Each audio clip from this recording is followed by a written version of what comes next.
이번에는 품사와 관련한 기출 문제들을 살펴보도록 하겠습니다. 우선 평가원 기출부터 함께 볼 텐데요. 여러분 평가원 기출 학습지에 5쪽을 펴주시길 바랍니다. 2022학년도 6월 모의평가 문제입니다. 자, 한글 맞춤법 규정의 15항과 18항에 대해서 이야기를 하고 있는데요. 이때는 이제 맞춤법의 표기 규정에 대해서 이야기를 하고 있습니다. 15항 같이 용언이 활용할 때 규칙적으로 활용하는 경우에 표기 원칙을, 그리고 불규칙적으로 활용하는 경우에 표기 원칙을 밝히고 있다라고 시작을 하고 있습니다. 그래서 여기 아래 나온 두 가지 단어를 보면요. 위에 있는 웃다는 규칙 활용의 예시가 되겠고요. 그따는 불규칙 활용의 예시가 되겠습니다. 동사 웃다와 그따의 활용 형태를 보시면요. 사전에 이렇게 활용 형태가 나오는데 웃다의 경우에는 어미가 붙었을 때 이 어간과 어미의 모양이 그대로 유지되고 있는 규칙 활용이고요. 그따의 경우에는 그어, 그니에서는 시옷이 탈락하고 있죠. 그래서 위에 있는 웃다와 비교했을 때 어간의 모양이 불규칙적으로 변하는 양상을 보여주고 있습니다.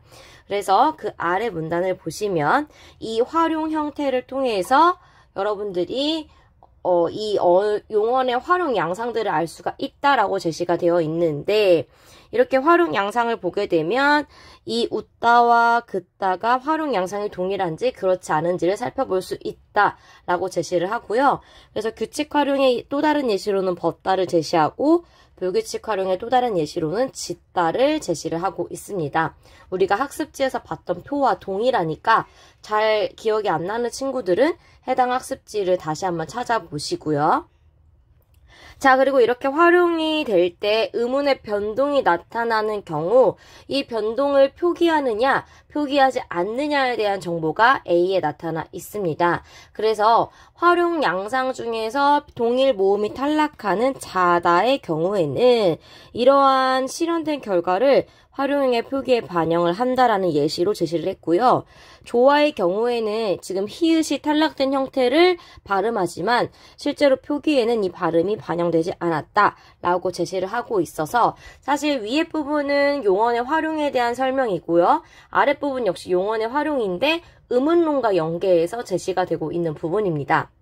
여러분들이 이렇게 한글 맞춤법 규정을 보다 보면 원형을 밝혀 적는다, 발음대로 적는다, 이런 이야기들이 있는데 이런 것들을 좀 헷갈려하는 친구들이 있어서 선생님이 한글 맞춤법 규정의 제1항을 가져왔습니다. 한글 맞춤법은 표준어를 소리대로 적되 어법에 맞도록 함을 원칙으로 한다. 자, 이 조항에서요. 소리대로 적는다라는 것은요. 우리가 발음 나는 대로 적는다라는 겁니다. 어떻게 보면 굉장히 편리한 표기법인데요. 지금 오른쪽에 예시를 보시면 소리가 나는 대로 말을 적으면 우리가 이 말을 적을 때는 편하지만 어떤 의미인지 파악하기 어려운 상황이 발생을 합니다. 그래서 어법에 맞도록 한다라는 규정이 들어가는데 어법에 맞도록 한다라는 것은 뜻을 파악하기 쉽게 원래의 형태를 밝혀 적겠다라는 의미입니다. 그래서 오른쪽의 예시를 보시면 원래 이 형태소들이 가지고 있는 원래의 모양을 밝혀 적는 예시들입니다. 그래서 이렇게 어법에 맞도록 적었을 때는 의미의 파악이 쉽다라고 알아두시면 되겠죠. 자, 그래서 우리가 이 한글 맞춤법 관련해서 원형을 밝혀 적는다 이런 이야기를 했었을 때가 단어 형성을 할 때 선생님이 몇 가지 보여줬었는데요. 그 단어 형성과 관련한 한글 맞춤법 규정에서 원형을 밝혀 적는다 라고 제시가 되어 있던 부분들은 대체로 이 형태소들이 생산성이 높아서 원래의 형태를 밝혀 적을 때 더 의미 파악이 쉬운 경우에 원형을 밝혀 적는다 라고 설명이 되어 있었을 겁니다. 그래서 여러분들이 원형을 밝혀 적는다 라는 의미는 뜻을 파악하기 쉽게 형태소의 본 모양을 밝혀 적는다라는 것임을 알아두시면 이 이후에 한글 맞춤법과 연계해서 문법 현상을 살펴볼 때 훨씬 도움이 될 거라고 생각을 합니다. 자, 그럼 이제 문제를 보겠습니다. 자, 문제에서 기역과 니은을 모두 만족하는 용언의 짝을 골라라 라고 되어 있는데요. 기역은 불규칙적으로 활용하는 용언을 찾으라는 거고요. 니은은 그와 활용 양상이 동일한 용어를 찾아라 라는 거니까 우선은 불규칙 활용이면서 활용 양상이 동일해야 되겠죠. 자, 그래서 선생님이 이 제시된 단어들을 우리 학습지에서도 불규칙 활용에 대해서 이야기할 때 은이, 어서 와서, 그리고 음연을 붙여서 이게 불규칙인지 아니면 규칙 활용인지를 파악을 했었거든요. 그래서 똑같은 활용 형태들을 가져와 봤습니다. 자, 여기서 보시면 구른이 굴러서 구르면의 경우에는요. 어간의 끝이 르로 끝났는데 이 르가 어미가 붙었을 때, 모음 어미가 붙었을 때 리을 형태로 변화가 되고 있으니까 르불규칙에 해당을 하겠죠. 자, 그리고 뒤에 나오는 잠그니, 잠가서, 잠그면의 경우에는 이 잠그다라는 어간이 아를 만났을 때, 네, 여기서 이제 모음 어미를 만났을 때 의가 탈락하고 있는 형태를 보이고 있기 때문에 이 친구는 규칙 활용에 해당하겠습니다. 자, 그 다음에 이번에 흐르니, 흘러서, 흐르면의 경우에도 위에 나온 굴러서와 마찬가지로 르불규칙 양상을 보이고 있고요. 푸르니의 경우에는 어간이 아니라 지금 푸르러서를 보시면 어미 어서가 러로 모양이 변하고 있죠. 그래서 이거는 어미가 불규칙적으로 변하는 러불규칙 양상에 해당하겠습니다. 자, 그리고 3번과 4번을 보시면요. 어간 끝에 비읍이 오는 말들을 보여주고 있는데요. 앞에 뒤집다와 붙잡다, 그리고 껴입다의 경우에는 다 규칙 활용을 보여주고 있는 예시입니다. 자, 여기에서 정답다의 경우에만 조금 다른데요. 여러분들 어간의 모양이 불규칙적으로 변하는 양상 중에 비읍 불규칙을 배웠었거든요. 자, 어간 끝에 비읍이 오나 우로 변하는 이런 불규칙 양상을 보여주고 있다고 보시면 되겠습니다. 자, 그래서 1, 2, 3, 4번은요. 우선은 불규칙 활용이라고 하더라도 활용 양상이 동일한 짝들이 나와 있는 것들이 없기 때문에 5번이 정답이 되겠는데요. 자, 5번에 나와 있는 캐묻다와 엿듣다의 경우에는 어간의 끝소리인 디귿이 모음으로 시작하는 어미가 붙을 때 리을로 변하는 동일한 불규칙 활용 양상을 보이고 있습니다. 그래서 35번의 정답은 5번이 되겠습니다. 자, 다음은 36번인데요. 물론 의문론과 연계되어 있긴 하지만 충분히 여러분들이 왼쪽에 있는 정보들을 가지고 풀 수 있다고 판단을 해서 한번 같이 풀어보도록 하겠습니다. 자, 일단 A의 경우에는요. 서다라는 어간에 그 다음에 어라는 어미가 붙어서 서라고 표기를 합니다. 이 경우에는 동일한 모음 두 개가 연달아 오니까 둘 중에 하나가 탈락하는 변화를 겪고 있고요. 얘는 표기에 반영을 하고 있습니다. 자, 그 다음 B 같은 경우에는 끄다의 끄라는 어간에 어가 붙었을 때 앞에 나오는 으가 탈락하고 있는데 우리가 으가 탈락하는 이런 현상은 규칙적으로 이루어진다고 얘기했었죠. 그리고 이렇게 으가 탈락한 그 발음 형태를 표기에 반영을 하고 있습니다. 자, 그 다음 C의 경우에는요. 풀다라는 풀 어간에다가요. 니라는 어미가 붙어서 푸니가 되었고 앞소리에 있는 리을이 탈락했고 이러한 탈락 현상을 표기에 반영하고 있는 사례입니다. 자, 그 다음 뒤에 싸은이 같은 경우에는 싸타에 은이를 붙였고요. 자, 우리가 발음할 때는 히읗을 발음하지 않으니까 자, 이런 식으로 히읗이 탈락된 형태인데 표기에는 반영되지 않고 있고요. 민는의 경우에는 발음할 때 민는으로 발음을 하는데 이렇게 디귿이 니은으로 교체가 되는 음운 현상이 발생을 하고요. 표기에는 반영되지 않고 있습니다. 그래서 이러한 분석 결과를 바탕으로 했을 때 적절하지 않은 것은 4번이 되겠습니다. 다음은 학습지 9쪽의 37번 문제입니다. 접사의 특징을 확인하기 위해 수집한 파생어 목록을 제시하고 있는데요.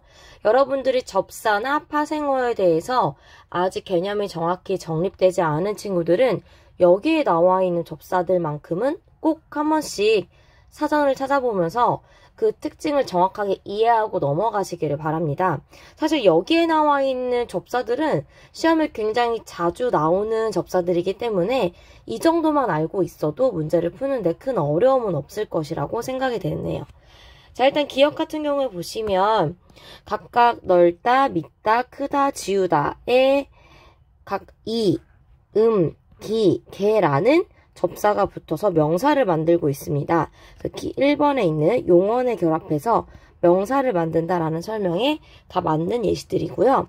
니은 같은 경우는요. 끄덕에다가 이다가 붙었고요. 출렁에 대다가 붙고 반짝에 거리다가 붙고 있습니다.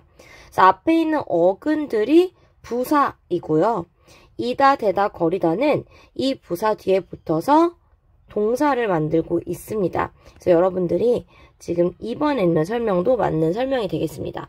이 중에서 이다의 경우에 선생님 이다는 서술격 조사라면서요? 라고 질문하는 친구들이 있는데요.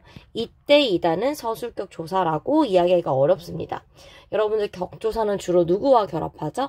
네, 체언과 결합해서 그 체언이 문장 안에서 어떤 문장 성문으로 기능하게 할 것인가와 관련된 게 격조사였잖아요. 여기서의 이다는요, 동사를 만들어주는 전미사이기 때문에 여러분들이 꼭 사전을 한 번씩 찾아보면서 이 접사가 어떤 식으로 활용되는지를 또 다른 활용형을 좀 찾아보시면 좋겠습니다. 자, 디귿 같은 경우에는요, 보군, 이, 꾸러기 이 친구들이 앞에 있는 어근에 붙어서 사람을 가리키는 의미를 드러내고요. 리을 같은 경우 보시면 치, 리, 히, 뜨리 이 친구들이 접사에 해당하는데 지금 이 친구들은 어근 뒤에 붙어서 단어를 만들고 있기 때문에 파생어를 만드는 접사는 맞습니다. 하지만 여기에서 사동의 뜻을 가지는 건요. 살리다와 입히다에 있는 리와 히 뿐입니다. 일단 여기서 치나 뜨리는요. 둘 다 강조를 나타내는 전미사라고 생각하시면 되겠습니다. 자, 그리고 미음에 있는 것들은요. 칠, 풋, 휘, 기 이렇게 해서 접두사와 전미사가 동시에 제시가 되고 있는데요. 이 친구들은 어근이 가지고 있던 품사를 변화시키지 않고 원래 있던 어근의 품사가 파생이 된 후에도 유지되고 있다라는 것을 알 수가 있겠습니다. 접사가 나온 김에 한 가지 더 이야기를 해보려고 하는데요. 선생님의 수업 시간에 형식 형태소에는 접사와 조사와 어미가 있다 라고 그냥 외워봐 라고 얘기했었습니다. 그래서 형식 형태소에 조사와 어미와 접사가 있다라고 했을 때 친구들이 조사와 어미에는 딱히 그렇게 의문을 가지지 않는데 접사 같은 경우에는 어휘적인 의미를 가지는 접사와 문법적인 의미를 가지는 접사가 있다라고 설명을 했더니 그럼 접사는 왜 형식 형태소냐? 라고 물어보는 친구들이 많거든요. 이거는 국어사전에 나와 있는 파생어의 개념을 통해서 한번 알아보겠습니다. 파생어의 개념이 국어사전에는 어떻게 나와 있냐면요. 실질 형태소에 접사가 결합한다 라고 나와 있습니다. 즉 접사를 실질 형태소로 보지 않겠다라는 것을 알 수가 있죠. 선생님이 사실 학습지에도요. 접두사의 개념, 즉 어휘적인 의미를 가지는 접사를 접두사라고 얘기하는데 이 접두사의 경우에는요. 단어의 실질적 의미에다가 제한적인 의미를 덧붙인다라고 설명을 했었습니다. 그러니까 접사 중에서 어떤 의미를 덧붙인다라고 했을 때 이때 의미는 실질적인 의미를 갖는 어근과는 좀 다른 조금 제한적이고 보충해주는 의미를 갖기 때문에 접사는 실질 형태소와 포함시키지 않고 형식 형태소로 보는 거겠죠. 그래서 여러분들이 조사들 중에서도 보조사라는 친구 역시 특별한 의미들을 가지고 있잖아요. 그런데 이 특별한 의미가 단어의 실질적인 의미와는 다른 의미가 되겠죠. 그래서 접두사나 보조사가 어떤 의미를 가지고 있다라는 것은요. 어근이 가지고 있는 실질적인 의미와는 조금 다르다라고 생각을 해주시면 접사를 왜 형식 형태소로 봐야 하는지가 훨씬 잘 이해가 될 수 있을 것이라고 생각합니다. 다음은 학습지 13쪽 37번 문제입니다. 정확히 품사와 관련한 문제라고 이해하기는 어렵지만 우리라는 대명사가 어디까지를 지시하느냐에 대해서 우리가 수업 시간에 얘기했었거든요. 그래서 우리라는 이 대명사가 지시하는 대상이 달라질 수 있다라는 것을 보여줄 수 있는 문제여서 같이 보도록 하겠습니다. 자, 민수와 영희 두 사람이 공원에서 만나서 대화하는 상황이고요. 민수가 영희야, 우리 둘이 뭐하고 놀까? 라고 했을 때는 민수와 영희 둘을 지칭하겠죠. 그래서 여기서의 우리는요. 화자와 청자를 둘 다 포함하고 있습니다. 자, 이 강아지랑 놀까 해서 이 강아지를 또 지칭을 하는데 얘가 이 강아지가 되겠고요. 이 강아지는 민수가 이야기했던 봄이라고 얘기하네요. 민수가 키우는 강아지 봄이가 바로 이 강아지 그리고 얘에 해당하겠네요. 자, 봄이 동생이 또 있대요. 봄이 동생 소미는 지금 집에 있다 라고 얘기하고 있네요. 자, 봄이랑 뭐하고 놀까? 자, 우리 강아지 별이는 자, 이때 우리는 영희에만 해당하겠죠. 자, 영희가 또 키우는 강아지가 있는데 별이는 실뭉치를 좋아해서 우리 둘은 실뭉치를 가지고 논대요. 자, 이때 우리는요. 영희와 별이를 포함하는 거죠. 그러니까 지금 민수인 청자를 제외한 영희 1인칭과 그 다음에 지금 이 대화 사항이 없는 3인칭 별이를 지칭을 하고 있다. 이렇게 생각하시면 되겠습니다. 자, 그리고 너네 강아지들도 그래? 했을 때 이 너네 강아지는요. 봄이와 소미를 이야기하겠고요. 민수가 실뭉치는 둘 다 안 좋아해. 이 둘 다가 너네 강아지를 가리키는 봄이, 소미가 되겠습니다. 자, 그런데 공은 좋아해서 우리 셋은 공을 갖고 자주 놀아. 이때 우리 셋 역시 청자를 제외한 민수 그리고 봄이와 소미가 되겠네요. 자, 그래서 별이는 실뭉치를 좋아하니까 다음에 네가 혼자 나오고 내가 별이랑 나오면 그때 우리 셋은 이라고 했을 때 이때 우리는 말하는 사람인 영희 그 다음에 듣고 있는 청자 민수와 함께 지금 이 자리에는 없지만 영희가 키우는 별이까지를 포함할 테고요. 오늘 우리 셋이라고 하면 현재 이 자리에 있는 화자와 청자를 모두 포함하고 그 다음에 화자인 민수가 데려온 소미가 아니라 봄이네요. 봄이까지 포함한 셋이 되겠습니다. 이렇게 해서 우리라는 대명사는요. 일반적으로 1인칭의 복수를 나타낸다라고 하지만 이렇게 상황 맥락에 따라서 가리키는 대상이 달라질 수 있다. 그래서 여러분들이 대명사와 관련한 문항을 푸실 때에는 맥락에 따라서 정확히 어떤 것을 지칭하는가를 파악해 주시는 것이 좋겠습니다. 다음은 21쪽 37번 문제입니다. 지금 이 문제 같은 경우에는 용언이 활용할 때 어간 뒤에 어미가 붙어서 활용이 되는데 이때 이제 이 활용의 형태에서 어간은 어디까지고 선어말 어미는 어디까지고 종결 어미는 무엇인가를 구분했어야 하는 문제였습니다. 즉 용언이 활용될 때의 구조를 분석하는 문제였는데요. 아주 친절하게도 어미의 종류가 선어말 어미와 어말 어미로 나뉜다는 정보를 주고 있고요. 선어말 어미의 경우에는 주로 시제나 높임과 같은 문법적 의미를 나타내고 하나 혹은 둘 이상도 가능하고 아예 쓰이지 않을 수도 있다 라고 이제 정보를 알려줍니다. 한편 어말 어미는 종결 어미, 연결 어미, 전성 어미가 전부 다 종결 어미에 포함이 되고요. 선어말 어미와 달리 하나만 붙어야 하고 반드시 있어야 한다 라고 제시가 됩니다. 자, 왜냐하면 용언이 문장 안에서 활용하려면 어간과 어미가 반드시 붙어야 문장 안에서 활용을 할 수가 있거든요. 근데 이때 반드시 와야 하는 어미는 말을 끝내는 종결 어미가 되겠습니다. 수업 시간에도 이야기했지만 말을 끝낸다라고 할 때에는 문장을 종결하는 종결 어미가 아니라 단어의 끝 혹은 어절 단위의 끝이라고 생각하셔야겠습니다. 자, 그럼 이제 단어들을 한번 분석해 보실 텐데요. A부터 보겠습니다. 즐거우셨길 바랍니다 라고 했을 때는요. 자, 즐겁다 라는 단어의 어간 즐겁에 시가 붙고 있는데 여러분 시 앞에는요. 이 시가 겁다 라고 오게 되면 지금 비읍으로 끝나잖아요. 그리고 다시 자음 시가 와요.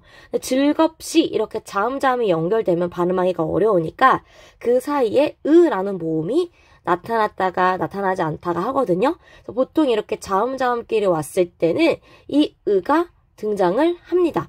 그런데 여러분들 우리 비읍 불규칙에서 배웠듯이 어간의 끝소리 비읍은요. 모음으로 시작하는 어미 앞에서 간혹가다 형태가 오나 우로 변하는 경우들이 있었죠. 자, 그래서 여기서도요. 즐거우라는 형태가 나온 이유는요. 이 비읍이 어간 끝에 비읍 소리가 오, 우로 변하는 불규칙 활용이 있었기 때문에 우라는 이제 형태가 등장하고 있습니다. 그래서 이러한 어떤 음운 변동을 알 수 있어야 형태를 분석할 수 있겠죠. 자, 여기에다가 과거 시제 선어말 어미 어시 붙어서 시와 줄어드는 형태로 숏이라고 제시가 되고 있고요. 그 다음에 기라는 명사형 전성 어미 뒤에 리을이 오고 있는데 이 리을은 목적격 조사가 줄어든 형태가 되겠습니다. 사실 이 바라다라는 서술어는요. 앞에 반드시 목적어를 역으로 하는 서술어입니다. 그래서 보시면 즐거우셨기를 바란다 해서 목적어 자리에 명사형의 용언이 오고 있는 거예요. 즐거우셨기를 했을 때는요. 명사형 전성어미 기가 사용되고 그 뒤에 목적격 조사가 붙은 형태다. 이렇게 생각해 주시면 되겠습니다. 두 번째 B를 보시면요. 물이 샜다 라고 했을 때는 물이 새다 라는 어간에 다시 과거 시제 선어말 어미가 붙었고요. 이 두 개가 줄어든 형태인 셋으로 쓰이고요. 이때 나오는 을은 또 목적격 조사인가요? 아니죠. 목적격 조사는 체언 뒤에 붙어서 문장 안에 쓰여야 되고요. 여긴 어간 뒤에 붙었으니까 어미가 됩니다. 지금 보시면 가능성이 높다 해서 셋을이라는 말이 가능성을 수식하고 있기 때문에 이때의 을은 관형사형 전성 어미가 되겠습니다. C를 보시면 번거로우시겠지만 했을 때 즐거우셨길 바랍니다와 동일한 활용 형태를 보여주는 거라고 보시면 되는데요. 번거롭다에 의시가 붙고요.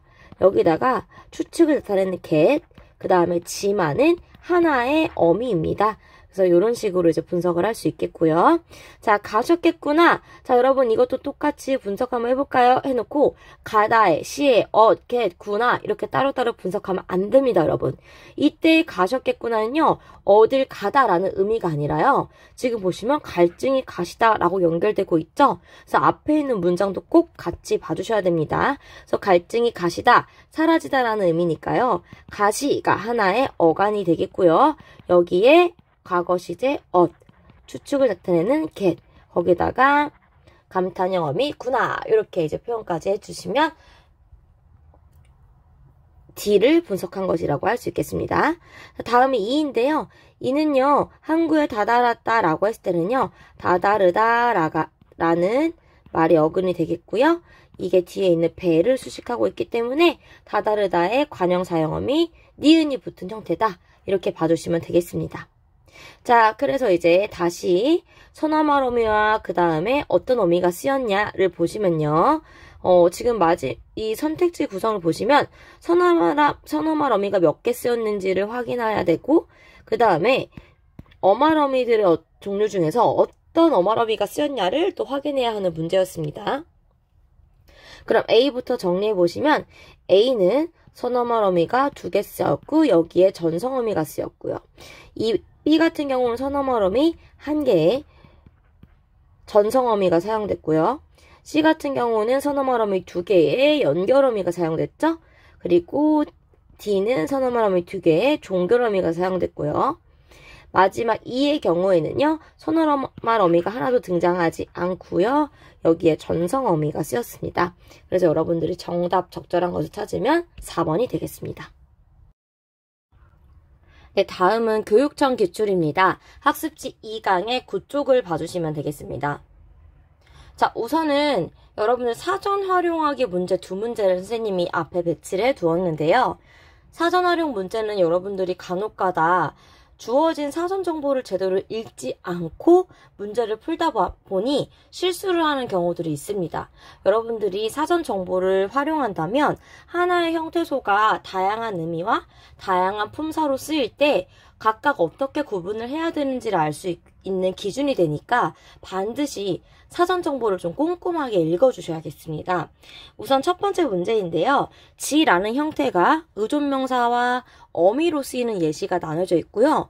어미 같은 경우에도 연결 어미로 쓰일 때와 그리고 종결 어미로 쓰일 때 의미가 달라진다는 걸 알 수가 있습니다. 자, 이 사전 정보에서 여러분들이 또 유심히 봐주셔야 될 부분이 바로 이렇게 괄호 안에 제시된 부분입니다. 여러분 이 괄호 안에 제시된 부분들은요. 굉장히 그냥 쉽게 넘어가기 쉽지만 이 형태소가 나타나는 환경을 제시해 주는 부분이거든요. 여러분들이 형태소가 나타나는 환경이 어디이냐를 파악하는 것도 품사를 구분하는 데 굉장히 중요한 요소이기 때문에 반드시 이런 환경들도 알아주시면 좋겠습니다. 그래서 첫 번째 의존명사로 쓰일 때는요, 어미 은 뒤에 쓰여서 이거 이제 보통 관형사형 전성어미가 되겠죠. 관형사형 전성어미 은 뒤에 쓰여서요, 어떤 동안을 나타내는 말이다 라는 것이 이 의존명사의 뜻이고요. 연결어미로 쓰일 경우에는 용언의 어간이나 선어말어미 뒤에 붙어서 부정이나 금지의 뜻을 나타내거나 혹은 서로 상반되는 것을 대조적으로 나타내는 연결어미다 라고 이제 설명에 나와 있습니다. 세 번째의 경우에도요, 보통 이다의 어간 혹은 용언 어간이나 라고 했으니까 우리가 활용되는 서술어의 어간을 얘기하겠고요. 그리고 의시 얻게, 즉 선어말어미를 얘기하겠네요. 이 뒤에 붙어서요, 주로 어떤 사실을 긍정적으로 서술하거나 명령하거나 제안하는 종결어미다 라고 제시가 되어 있습니다. 그럼 이 사전 정보를 가지고 각각을 구분해 보도록 하겠습니다. 자, 우선 기억에 있는 지는요, 문장을 종결하고 있으니까 세 번째 지에 해당하겠네요. 거기다가 지금 앞에 나왔던 의미를 살펴본다면 물어보는 것도 의문. 선생님이 여긴 체크를 안 했네요. 묻거나 라는 말이 나오죠. 그래서 물어보는 뜻을 가진 종결어미로 사용되고 있고요.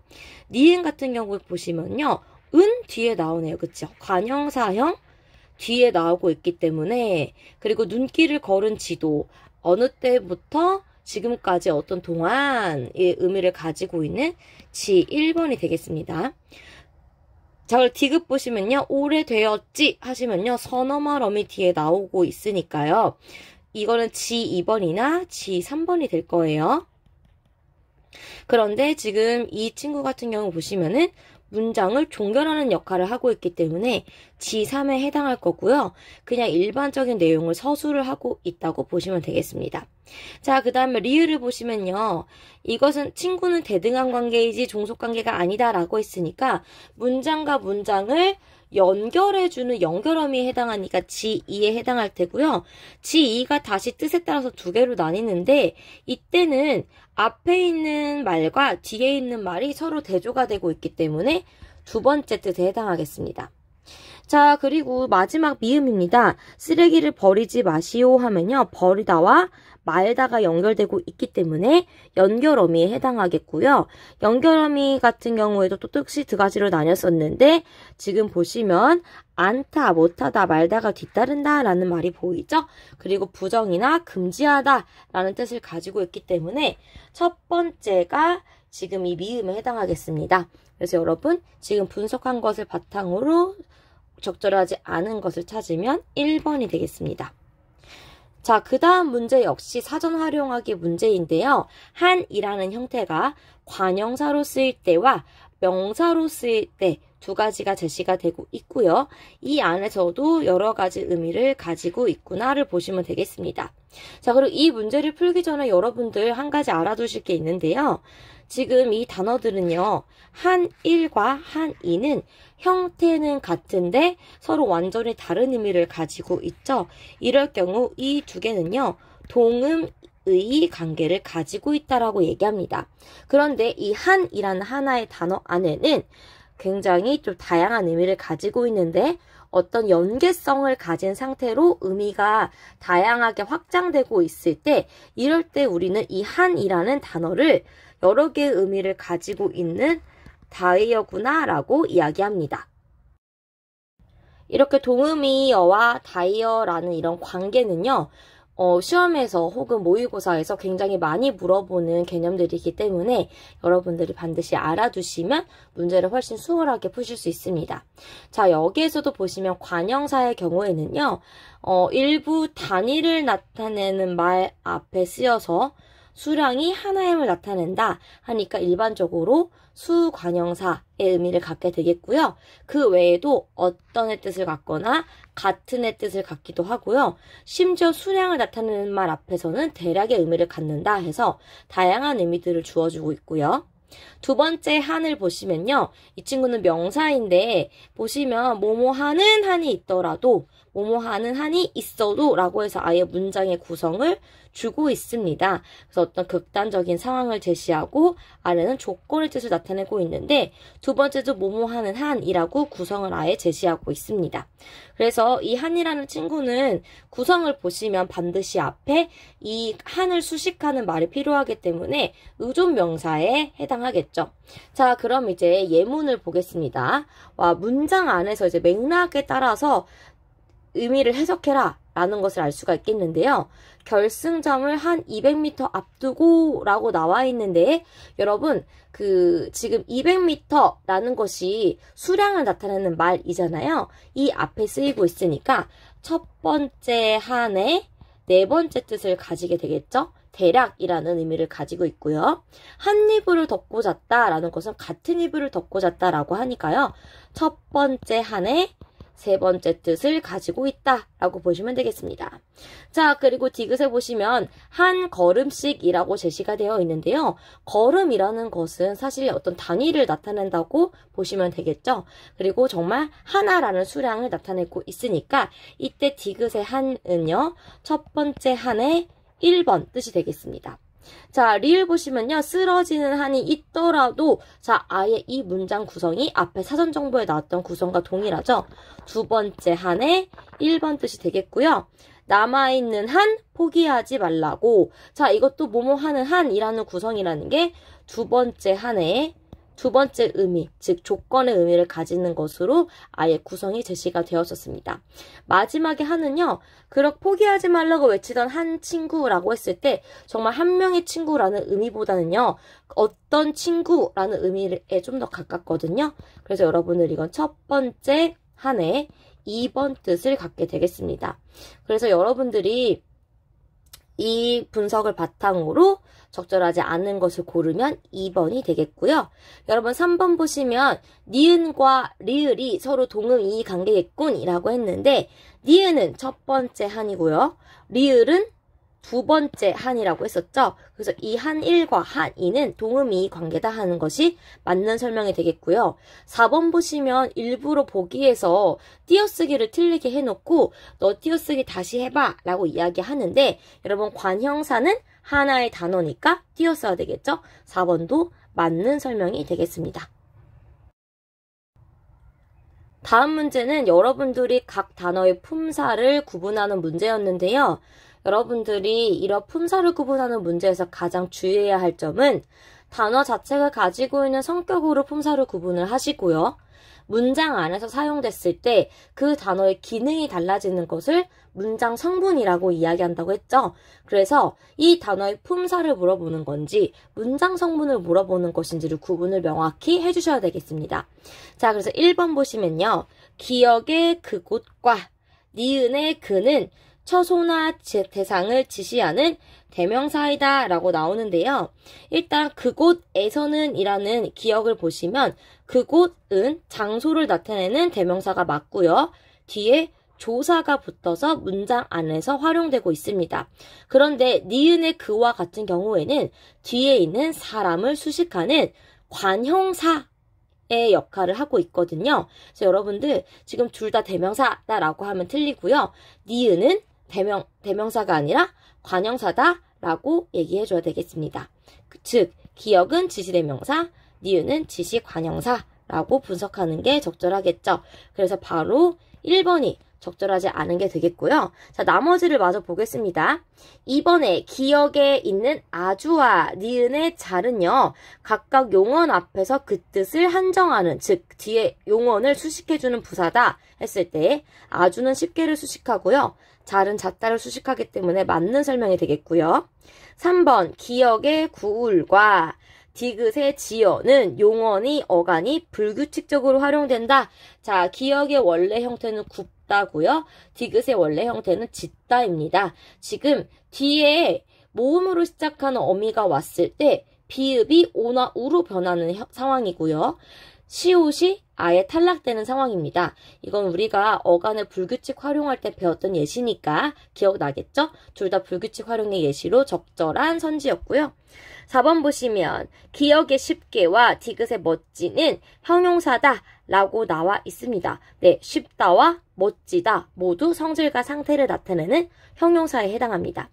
자, 그리고 마지막 5번인데요. 니은의 가, 자기가 잠을 잘 잤다 했을 때의 가와 그리고 디귿에서 식당에서 라고 했을 때 이 친구들은 모두 다른 말과의 문법적인 관계를 나타내는 조사이다. 즉, 격조사냐 라는 것을 물어보고 있는데요. 니은은 주격조사, 디귿은 부사격 조사니까 5번도 맞는 선지가 되겠습니다. 다음 문제는 수사가 수관형사로 쓰이는 경우에 대해서 물어보고 있는데요. 하나의 형태이지만 수사로도 쓰이거나 수관형사로도 쓰이는 단어들이 많이 있습니다. 그런데 형태가 비슷한 단어들 중에서 수관형사로만 쓰이는 단어를 찾아라 라고 이야기를 하고 있습니다. 자, 여기서 일단 보시면요. 자, 첫 번째에서 연필 하나를 꺼냈다 해서 하나, 그리고 두 번째는 둘째가 되겠고요. 세 번째는 세 권, 그 다음에 네 번째는 6명일 때 6, 이런 단어들이 이제 수사나 수관형사로 쓰이는 단어가 되겠는데요. 지금 보시면 하나의 경우에는요. 여기서는 연필 하나를 꺼냈다 해서 조사와 결합하고 있기 때문에 수사로 활용이 됐습니다. 자, 그 다음에 두 번째 문장에서는요. 둘째 주 화요일이다 해서 주를 수식하고 있기 때문에 수관형사가 되겠고요. 세 번째 보시면 세 권, 권을 꾸며주고 있기 때문에 역시 수관형사가 됩니다. 그리고 마지막에 6명이나 명을 꾸며주고 있기 때문에 6도 수관형사입니다. 자, 그럼 일단 수사나 수관형사로 쓰이는데 수관형사로만 쓰이는 걸 찾아라고 했으니까 일단 하나는 해당하지 않겠고요. 이 세 가지 중에서 수사로 쓰이지 않는 예시를 찾아야 되는데 여러분 둘째 같은 경우에는요. 첫째, 나는 이렇게 생각한다. 둘째, 나는 이렇게 생각한다. 라고 할 때 수사로도 쓰일 수 있으니까 둘째도 보기에서 설명하는 예시와 해당하지 않겠습니다. 자, 그 다음에 세권 같은 경우에는요. 세라는 게 따로 조사와 결합해서 수사로 쓰이냐 하면은 세가, 세를 이런 식으로 쓰일 수가 없거든요. 그래서 세는 수관형사만 쓰이는 단어에 해당하게 되겠고요. 마지막 6의 경우에도요. 딸이 6이다. 아들이 6이다. 이렇게 서술격 조사와 결합해서 수사로 쓰일 수 있기 때문에 마지막에 나오는 6도 보기에 해당하는 예시가 아니겠죠? 그래서 여러분들 정답을 찾으면 세 하나만 있는 2번이 정답이 되겠습니다. 네, 다음은 여러분들이 조사에 대해서 이해하기에 굉장히 좋은 지문이 나왔는데요. 이 지문과 연계해서 두 개의 문제가 세트로 출제가 되고 있습니다. 우선 1문단부터 보시면요. 조사는 이러이러한 의존 형태소다라는 정보 제공하고요. 조사의 종류가 격조사, 접속조사, 보조사로 나뉜다 라고 제시를 합니다. 자, 그 다음에 이 문단에서는요. 굉장히 짧은 지문 안에서요. 조사를 거의 격조사를 다 알려주는데 주격조사는 이가 에서, 목적격조사는 을을, 관형격조사는 의가 있고요. 부사격조사는 에게, 에서, 으로, 와, 과가 있고요. 복격조사는 이, 가가 되는데 다만 서술어 되다, 아니다 앞에 와야 된다 라는 조건이 제시가 되고요. 서술격조사 이다, 복격조사 아야, 시어가 제시가 되고 있습니다. 접속조사 같은 경우에는요. 두 단어를 같은 자격으로 이어주는 거여서 와, 과가 대표적이고 하거나 몇도 있다. 그리고 보조사는요. 특별한 의미를 덧붙여주는 조사로 도만까지 요가 있다. 그리고 보조사는 체연 뒤는 물론이고 여러 문장 성문 뒤에 나타날 수 있다라는 정보가 제시가 됩니다. 자, 그리고 마지막 문단은요.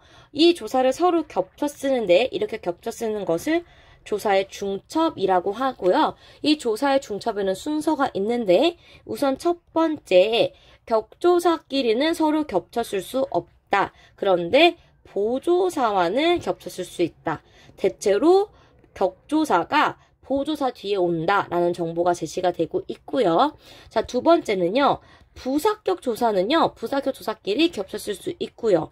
다른 격조사나 보조사와도 겹쳤을 수 있는데 일반적으로 이때는 부사격 조사가 앞에 온다라는 정보이네요.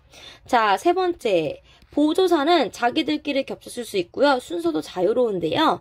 다만 의미가 모순되는 것끼리는 겹쳤을 수 없다라고 제시가 됩니다. 좀 복잡하긴 하겠지만 아예 이제 조사의 중첩 순서를 제시해주고 있기 때문에 여러분들이 이 지문을 바탕으로 문제를 풀면은 어렵지 않게 풀 수 있을 것 같아요.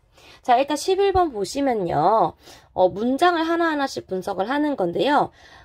나머지는 다 적절한 예시이기 때문에 적절하지 않은 2번 선지만 보겠습니다. 나는 아버지보다 어머니와 닮았다 해서 와는요. 아버지나 어머니라는 단어를 이어주는 접속 조사가 아니라 나라는 주어가 누구와 닮았는지를 비교해주고 있는 비교의 뜻을 나타내는 부사격 조사가 되겠습니다. 자, 그리고 그 다음 문제 가보시면요. 이것도 역시 나머지는 다 적절한 선지이므로 적절하지 않은 선지만 보겠습니다. 여러분 4번 보시면요. 모든 관심이 나에게로 쏟아졌다 라고 할 때 이 로는요. 부사격 조사거든요. 그래서 앞에 부사격 조사에 대한 설명에 로라는 형태가 있었습니다. 그래서 여러분들 여기서 로가 보조사다라고 나와 있기 때문에 이 로가 부사격 조사다라는 정보를 가지고 문제를 풀어주시면 또 금방 풀 수 있었던 문제였습니다. 네, 다음은 관형사형 어미의 형태에 관한 문제입니다. 관형사형 어미가 시제나 품사에 따라서 결정이 된다라고 얘기하는데 사실 이게 관형사절을 아는 문장에서 배워야 하는 내용이지만 우리가 동사와 형용사의 활용형도 배웠기 때문에 여기서 같이 문제를 풀어보도록 하겠습니다. 이 문제는 정답률이 28%로 매우 낮았던 문제였습니다. 그래서 여러분들이 이 문제를 또 한번 자세하게 분석을 해보면서 어떻게 우리가 문제를 풀어가야 될지에 대한 고민도 해보면 좋을 것 같아요. 자, 우선 관형사형 어미의 형태가 아래 표와 같이 제시가 되고 있는데요. 보통 동사의 경우에는요. 과거를 나타낼 때는 은의 형태가 등장을 하고요. 그래서 은는던 리을 요 네 가지의 형태가 동사에 등장을 합니다.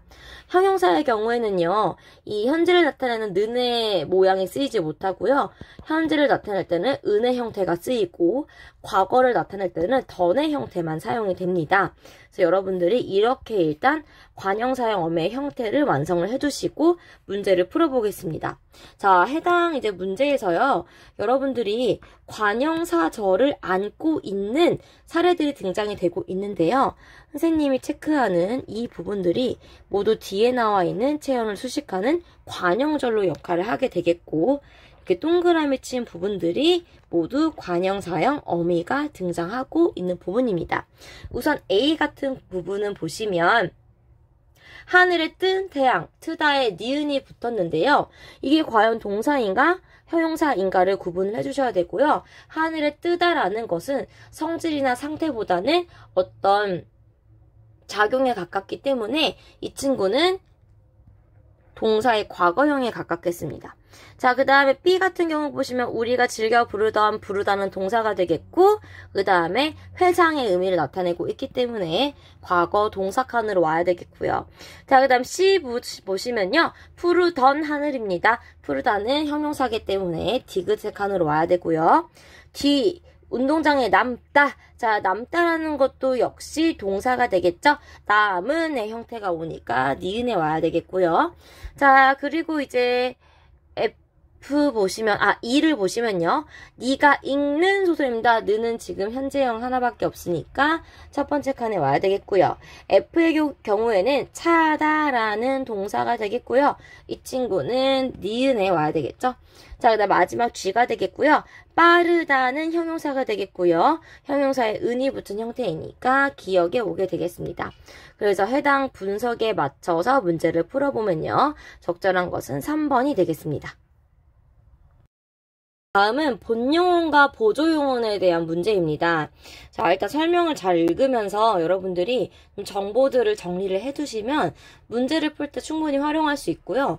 사실 우리는 본용언과 보조용언에 대한 것을 수업 시간에 배웠기 때문에 그 정보를 이미 머릿속에 잘 알고 계시는 친구들은 이 지문을 굳이 꼼꼼하게 읽지 않아도 문제를 좀 쉽게 풀 수 있었을 것 같습니다. 자, 어쨌든 우리 지문을 좀 같이 보시면요. 문장의 주체를 서술하는 기능을 하는 용언이 홀로 쓰이면 본용언이라고 하고요. 이 본용언에 특수한 의미를 더해주면 보조용언이다라고 얘기합니다. 자, 이때 불이 꺼져간다에서요. 꺼져가다에서 우리가 꺼지다라는 말은 원래 얘가 꺼지다라는 어떤 의미를 가지고 있고 홀로 쓰일 수 있기 때문에 본용언으로 제시가 되고 있고요. 간다의 경우에는 진행의 의미만 더해주고 있기 때문에 보조용언의 예시로 제시가 되고 있습니다. 보조용언은 다시 품사를 나눌 수가 있는데요. 자, 일반적으로 보조용언의 품사는 본용언의 품사에 따른다라고 나와 있어요. 그래서 예시로 안타가 나오는데 이 안타 같은 경우에도 앞에 나오는 본용언의 품사에 따라서 이 보조용언의 품사가 결정된다고 합니다. 하지만 한편 의미에 따라서 구분되는 경우도 있는데 하다의 경우에 어떤 바람을 나타내면 동사가 되고요. 보다의 경우에 경험을 나타내면 동사, 걱정을 나타내면 형용사, 이렇게 의미에 따라서 구분할 수도 있겠다. 즉 보조용언의 품사를 구분하려면 본용언의 품사에 따라 구분하거나 이 보조용언 자체가 가지고 있는 의미에 따라 구분하는 두 가지 기준이 있겠다라고 제시를 해주고 있습니다. 자, 그 다음에 본용언은요. 주로 본용언의 어간에 보조적 연결어미가 결합이 된다라고 제시가 돼서요. 지금 보시면요. 일을 하고 나서에서 이 하고 나서에서 고가 연결어미다라고 제시를 하고 있는데요. 이렇게 본용언과 보조용언이 연결될 때요. 보통 이게 두 개만 연결되는 경우가 많지만 의미를 추가하기 위해서 세 개가 합쳐지는 경우도 있대요. 그런데 보시면 본용언, 보조용언이 나오거나 본용언, 보조용언에 본용언이 나오거나 본용언에 보조용언 두 개가 추가되는 경우 등 세 가지 경우가 있다라고 제시가 되고 있습니다. 당연히 이 세 가지의 예시에 해당하는지를 하나하나씩 분석하는 것이 아마 문제로 출제가 되겠죠. 자, 우선 12번을 보시면요. 보조동사와 보조형용사를 구분하는 거예요. 이것을 구분하는 이제 가장 쉬운 방법 중에 하나, 첫 번째 기준은 앞에 나오는 본용언의 품사에 따라서 분류를 하는 건데요. 쉽다, 야단맞다, 가다, 성실하다, 당하다 이런 단어들이 있죠. 자, 근데 앞에 정보에서 안타라는 친구는요. 본용언의 품사에 따라서 결정된다라고 얘기했습니다. 자, 그러면 지금 보시면 안타가 두 개가 나오네요. 쉽다라는 것은 형용사니까 A는 보조 형용사에 해당하겠고요. 안았다 앞에 나오는 가다는 동사니까 이때 안았다는 보조 동사에 해당하겠습니다. 자, 그 다음에 봐인데요. 자, 위에 다시 정보에서 보다의 경우에 경험은 동사, 걱정은 형용사라고 했습니다. 자, 그러면은 B에서 야단 맞을까봐 얘기도 못 꺼냈다 해서 이 B는요, 걱정을 나타내고 있기 때문에 걱정을 나타내는 경우는 보조 형용사로 쓰였고요.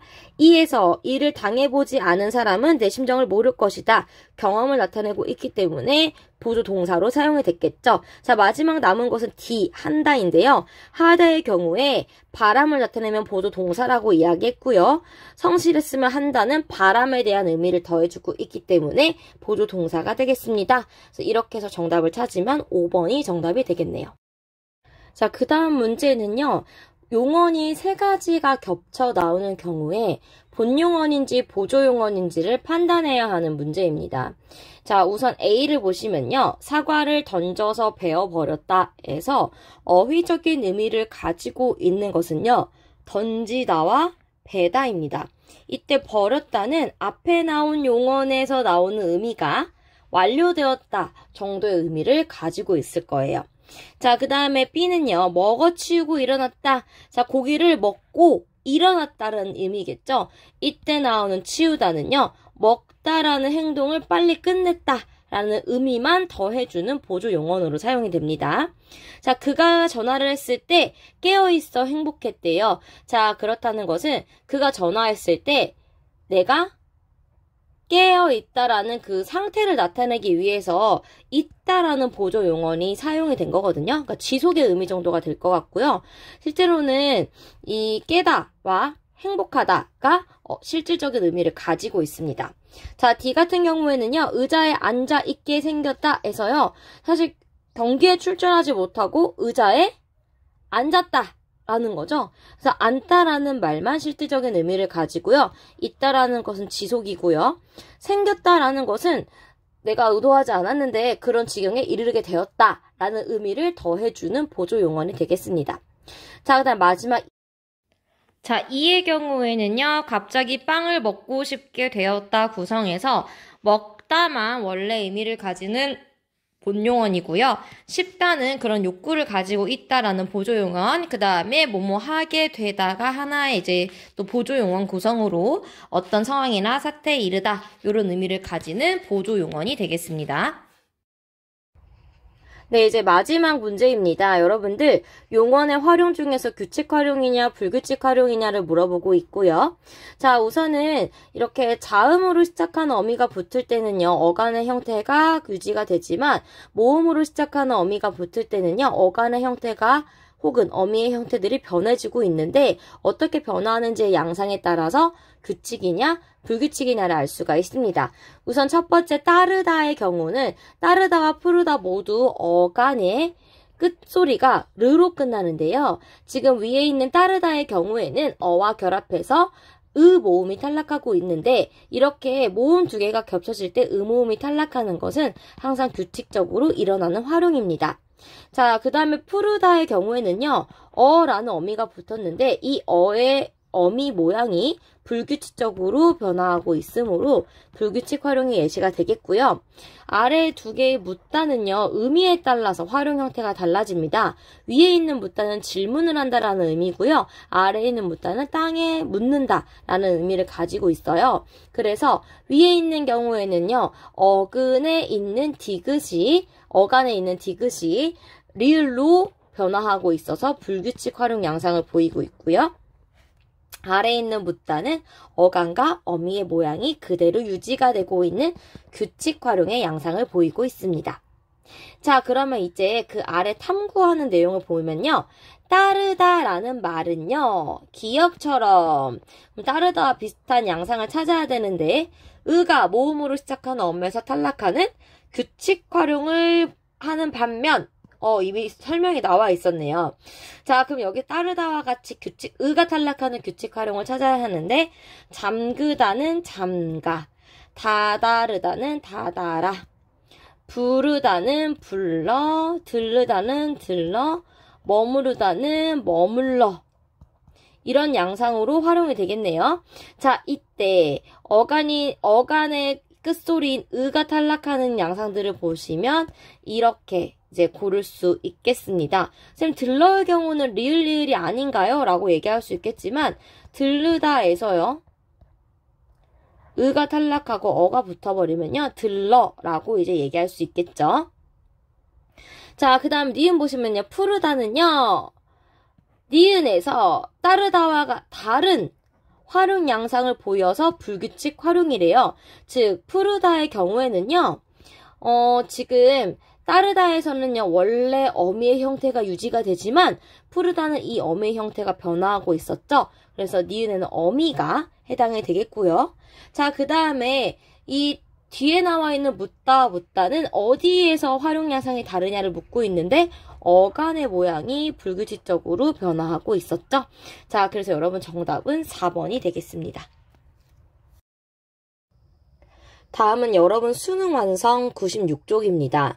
96쪽의 3번 문제를 보시면 있다라는 단어가 의미에 따라서 품사가 달라지는 경우를 설명하고 있는데요. 있다의 경우에는 어떤 사람이나 사물이나 사실이 실제로 존재하는 상태 혹은 물체를 소유하거나 능력을 가진 상태, 이렇게 존재하거나 소유하고 있는 상태를 나타낼 때에는 형용사라는 품사로 처리를 하고요. 어떤 장소에 머물러 있다 혹은 유지가 된다라는 의미일 때는 동사라는 품사로 처리를 합니다. 자, 일반적으로 여러분들이 없다라는 형용사와 반대의 의미를 가지는 게 바로 형용사의 의미를 가진 있다가 되겠고요. 만약에 없다라는 말을 끼워 넣었을 때 문장의 성립이 잘 안 된다 했을 때는요. 동사가 된다라는 것을 알 수가 있습니다. 자, 1번부터 보겠습니다. 지하철에서 조용히 있어 라는 것은 조용히 있는 상태를 유지하라는 거죠. 그래서 동사의 의미에 가깝고요.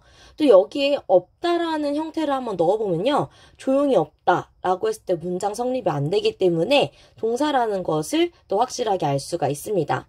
2번 보시면 내일 집에 있는다고 했다의 경우에는요. 이것도 역시 장소에 머물다라는 뜻이기 때문에 동사이고요.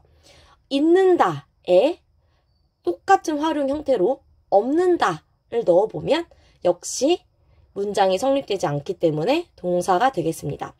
3번을 보시면 도운 적이 있다는 어떤 사실이 존재한다라는 거기 때문에 형용사고요. 도운 적이 없다라고 했을 때 문장이 성립이 되죠. 이 역시 형용사가 되겠습니다. 4번을 보시면 내 가방에 있는 물건을 모두 잃어버렸다 해서 내 가방 안에 이 사물이 존재한다 라는 의미이기 때문에 형용사가 되겠고요. 내 가방에 없는 물건이라고 했을 때 네, 이 없다의 활용이 또 가능하기 때문에 형용사가 되겠습니다. 그래서 적절하지 않은 선지는 4번이 되겠고요. 5번을 보시면 기회가 있다라는 것은 어떤 그런 사실이 존재한다라는 거죠. 그래서 기회가 없을 것이다 라고 이제 없다로 활용을 해봐도 문장이 성립이 되기 때문에 5번에 있는 있다도 형용사라고 판단할 수 있겠습니다. 즉 여러분들이 있다의 품사를 판단할 때에는 우선은 첫 번째로 의미 차이를 봐주시고요. 두 번째로는 형용사 있다의 반의어인 없다를 똑같은 활용 형태로 넣어봤을 때 문장이 성립되냐 성립하지 않느냐로도 이제 있다의 품사를 설정할 수 있겠습니다. 다음은 153쪽의 38번 문제입니다. 지금 어미의 종류에 대해서 이야기를 해주고 있고요. 아래 선지를 보시면 어떤 어미가 몇 개나 사용되었는지 한번 찾아봐라 라고 해서 우리 기출문제에서 풀었던 어미를 분석하는 문제와 굉장히 유사한 유형입니다.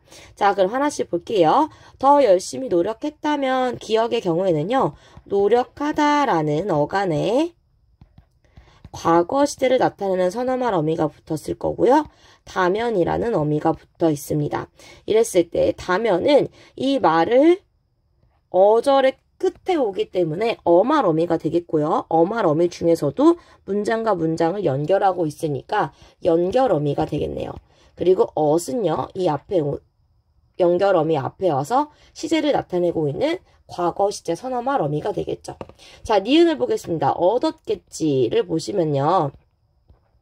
얻다 라는 어간에 얻이라는 과거 시제, get이라는 추측을 나타내는 선어말 어미, 그리고 지라고 해서 문장을 종결하고 있는 어미네요. 어말 어미 중에서도 종결 어미에 해당하고요. 이 얻과 get은 둘 다 선어말 어미로 기능하고 있습니다.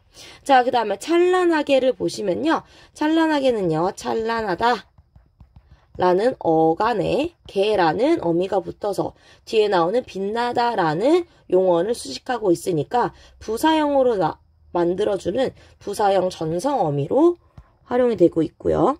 빛나는의 경우에도 앞에 나온 디귿과 비슷하게 빛나다 라는 어간에 는이라는 관형사형 전성 어미가 붙어서 뒤에 나오는 태양을 수식하고 있습니다. 미음은 리을과 구성이 똑같네요. 밝다라는 어간에 은이라는 관형사형 어미가 붙어서 뒤에 나오는 미래를 수식하고 있고요. 마지막 상징합니다는요. 상징하다라는 어간에 비읍니다라는 종결 어미가 붙어서 이 문장을 끝내고 있습니다. 자, 이렇게 어미들을 분석한 상태에서 아래의 선지를 보시면요. 기역과 니은의 어미의 개수가 동일하다라고 했는데요. 기역은 어미가 2개가 사용되고요. 니은은 어미가 3개가 사용됐으니까요. 1번이 바로 적절하지 않은 선지가 되겠고요. 나머지 선지는 다 적절한 선지인데요.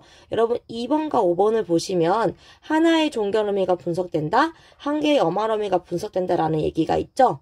여러분 이 각 어절에서요. 그러니까 용언이 활용될 때요. 어말어미는 하나만 올 수가 있습니다. 그렇기 때문에 어말어미의 한 종류인 이 종결어미는요, 당연히 하나밖에 올 수가 없습니다. 자, 그래서 지금 이 기역 비읍에서 한 개의 어말어미가 온다라는 말은요, 2번과 좀 연계해서 생각할 수도 있겠고요.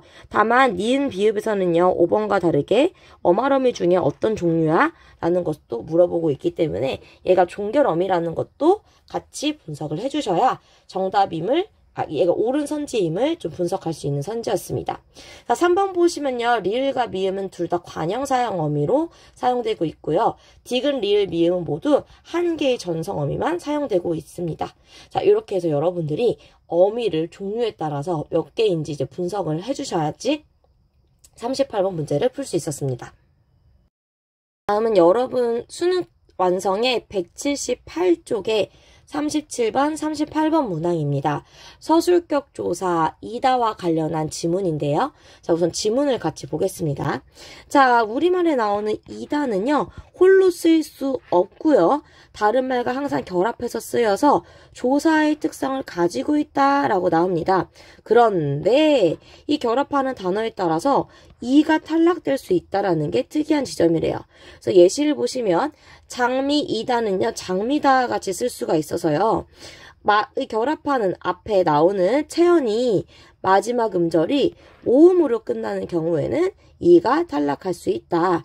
다만 마지막 음절이 자음일 때는 탈락할 수 없다라고 해서 두 가지 이제 예시를 주고 있습니다. 즉 서술격 조사 이다는요, 이다에서 이가 탈락한 형태로 쓰일 수도 있고 그러지 않을 수도 있는데 이게 선택되는 기준은 앞에 나온 음운 환경에 따라 달라진다 라는 얘기입니다.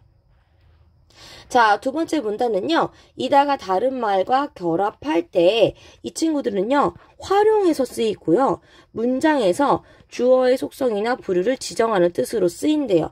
즉, 여러분들 여기서 어떤 얘기를 하고 싶은 거냐면요, 이다가 서술어의 기능을 할 수 있다라는 얘기를 하고 있습니다. 자, 그런데 만약 이 친구가 선어말음이 엇가 쓰였을 때는 줄여 쓴다라고 해서요. 오징어이었다가 오징어였다로 줄어드는 경우를 제시하고요.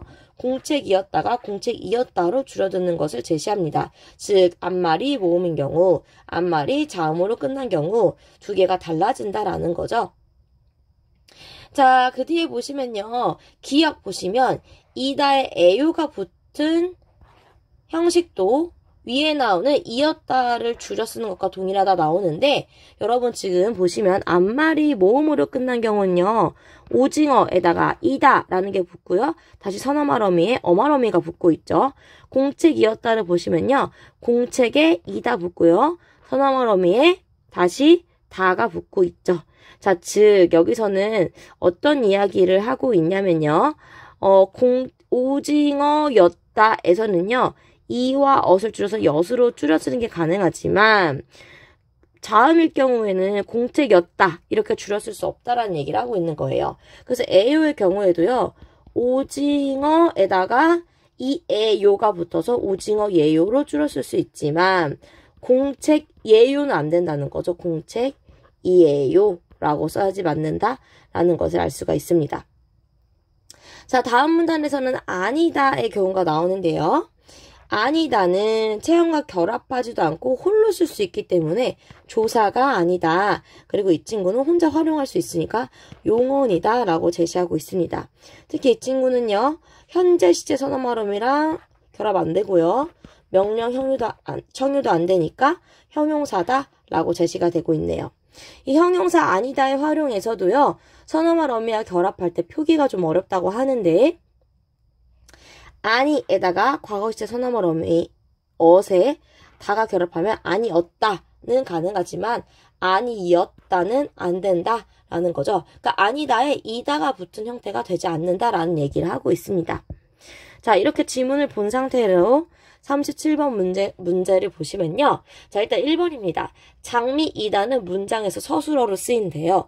네, 우리 이다가 붙어서 주어의 속성이나 부류를 지정하는 뜻으로 쓰인다. 서술어의 역할을 한다라는 걸 이 문단에서 알 수 있고요.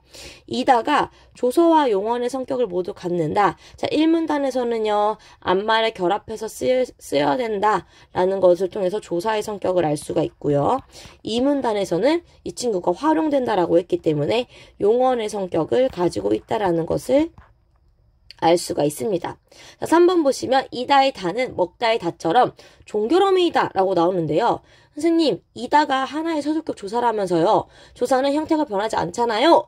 라고 얘기하고 싶겠지만 여러분이 이 문단에서 봤듯이 이다가 이었다, 이겠다와 같이 모양을 변하면서 활용한다라고 했잖아요.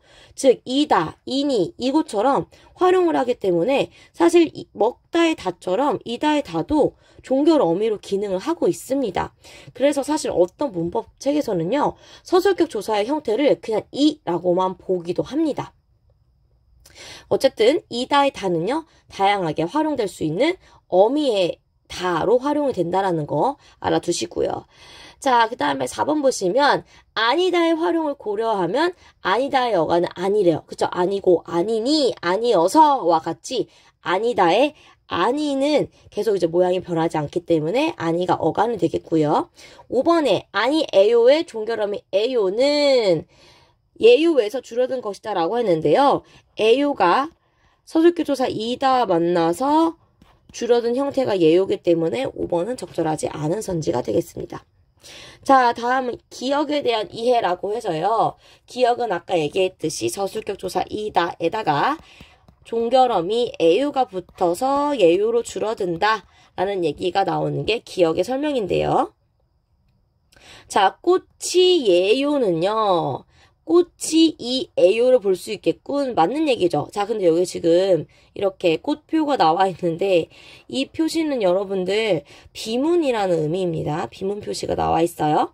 자, 그래서 꽃이 예요는 꽃이 이에요라고 줄어든 것인데 당연히 이렇게 꽃에다가 이에다가 에요가 붙은 형태이어야 되는데 이가 두 번 붙은 형태로 비문이다 라는 설명을 하고 있는 거거든요. 적절한 설명입니다. 장미 예요의 경우에는요. 얘가 이해가 줄어든 말이겠군. 이 보시면요. 장미에다가 이다 라는 서술격 조사 붙고요. 에요라는 종결어미가 붙어서 장미 예요로 줄어든 말이니까 맞는 설명이 되겠습니다. 자, 3번 보시면 자음으로 끝난 명사 뒤에 이에는 예로 줄어들지 않겠군. 네, 꽃이 에요라고 쓰지 꽃예요라고 안 한다고 했죠. 자, 그래서 3번도 맞는 설명이고요. 자, 4번 보시면 호랑이 이에요는 줄어들면 호랑이 예요가 되겠죠. 호랑이 에요라고 하면요. 호랑이라는 체언에 종결어미가 바로 붙은 형태가 되어버립니다. 이렇게 하면 어색한 말이 되니까요. 호랑이 예요라고 줄어들어야 되겠죠. 4번이 적절하지 않은 선지고요. 모음으로 끝난 명사 뒤에 이 에는 예로 쓰는 것이 자연스럽다. 우리 호랑이 예요와 동일한 것을 묻고 있다고 보시면 되겠습니다. 다음은 206쪽 38번 문제입니다.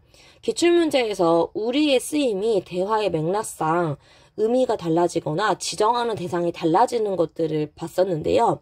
마찬가지로 같은 말이더라도 맥락에 따라서 어떻게 지시하는 대상이 달라지고 의미가 달라지는지를 보도록 하겠습니다. 자, 성현아, 이번 주말에 같이 숙제하기로 하지 않았나? 해서 이 2번이라는 말은 사실 대명사는 아니고 국립국어원 표준국어 대사전을 기준으로 하면 명사입니다. 곧 돌아오는 어떤 시간을 지칭할 때 쓰는 말인데요. 자, 이 이번 주말에 같이 숙제하기로 하지 않았나 해서 이번 주말이라고 했을 때는요. 이 민성이가 말하는 시점에 따라서 9월 첫째 주 주말일 수도 있고요. 9월 둘째 주 주말일 수도 있겠죠. 대화의 맥락을 좀 파악하셔야 정확히 지칭하는 날짜가 언제인지를 알 수 있는 말이 되겠고요. 자, 그 다음 보시면 성현이가 휴대전화를 보여주면서 우리 여기 가서 공부할까? 라고 했을 때 여기는요. 어떤 장소를 지칭하는 지시대명사입니다. 장소를 지칭할 때 우리가 처소를 나타낸다라고 하는데 이 여기라는 것은 휴대전화에 나와 있는 장소가 되겠죠. 자, 그래서 민성이가 좋지, 근데 누구랑 같이 가기로 했었지? 했더니 옆에 공부하는 성민이를 보면서 아, 성민이랑 같이 가기로 했었지? 하면서 성민이를 대화 참여자로 끼워주고 있죠. 자, 그래서 저기 성민아 했을 때 이 저기는요, 감탄사입니다, 여러분들. 감탄사는요, 느낌을 표현하는 말에 플러스 누구를 부르는 말도 감탄사에 포함이 되거든요. 그래서 이 저기는요, 좀 말을 꺼낼 때 이렇게 쓰는 감탄사가 되겠습니다. 자, 핸드폰을 보여주면서 이번 주에 우리 여기 가서 숙제할래? 라고 했을 때 이 우리는요, 누구를 포함하느냐 했을 때 일단 여기서 화자인 민성이, 이걸 듣고 있는 청자인 성민이, 그리고 옆에서 또 같이 듣고 있는 성현이까지 포함이 되고 있겠죠. 그래서 여기서의 이제 우리는 대명사에 해당하겠고요. 이 대명사인 우리가 지칭하는 것이 1인칭 복수가 아니라 화자와 청자와 그리고 지금 제3자라고 하는 이 이야기를 듣고 있는 성현이까지 포함을 합니다. 여기 나오는 또 여기라는 말은요, 앞에 나왔던 장소를 또 한번 지칭하고요. 거기라고 하면은 이 장소를 다시 한번 얘기하고요. 시끄럽지 않을까? 저번엔 그렇던데, 자, 우리 그러하다, 이러하다, 저러하다는 지시 형용사라고 얘기했었죠? 이때 이 지시 형용사가 지시하는 것은 시끄럽다라는 것을 다시 한번 사용하고 있어요. 자, 이렇게 앞에 나온 말을 다시 한번 가리켜서 사용하는 것을 우리는 대용한다라는 이야기로 말을 합니다. 그래서 그 뒤에도 보시면 이번엔 괜찮을 거야 라는 것은 지금 이번 주말이라는 시간을 지칭하겠고요. 거기로 가자는 다시 앞에서 이야기했던 장소를 지칭하겠습니다. 자, 그래서 아래에 있는 선지들을 보시면요. 다른 건 다 적절한 선지이기 때문에 적절하지 않은 선지만 보면요. 3번입니다. 디귿, 저기는요. 화자와 청자로부터 멀리 있는 곳을 가리키는 지시 표현이다. 자, 우리 저기에 가볼까? 라고 하든지 저기를 봐 라고 했을 때는 지금 디귿에서 설명하는 얘기가 맞겠지만요. 우리 이 지문에서의 디귿은요. 아까 얘기했듯이 감탄사의 기능을 한다라고 했잖아요. 3번이 적절하지 않은 선지가 되겠습니다.